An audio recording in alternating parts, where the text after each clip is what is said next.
Easter specials വട്ടയപ്പം, salad, pork, പിന്നെ beef cutlets, പിന്നെ നല്ല ഫ്രഷ് മാംഗോസ്, ചിക്കൻ ഫ്രൈ, ഇത് ഫിഷ് കറി ആവോലിയാണ്, പിന്നെ നല്ല ബീഫ് ഡ്രൈ ഫ്രൈ. അപ്പം ഞങ്ങൾ എല്ലാവരും കൂടെ ഒന്നിച്ചിരുന്നിട്ട് ഈസ്റ്റർ ലഞ്ച് കഴിക്കുകയാണ്.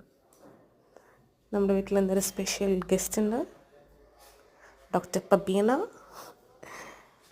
പിന്നെ അമ്മാമ്മയുണ്ട്, അമ്മയുണ്ട്, ഓച്ചപ്പുണ്ട്, ഞാനുണ്ട്. നമ്മളെല്ലാവരും കൂടെ ഒന്നിച്ചിരുന്ന് ഫുഡ് കഴിക്കുകയാണ്.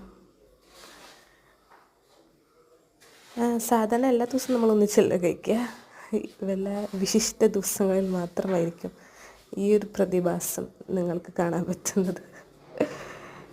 അപ്പം അങ്ങനെ ഇതെല്ലാം പ്രിപ്പയർ ചെയ്തത് അമ്മയാണ്. അപ്പോൾ അമ്മയ്ക്കൊരു സ്പെഷ്യൽ ഷൗട്ട് ഔട്ട്. ബൈ.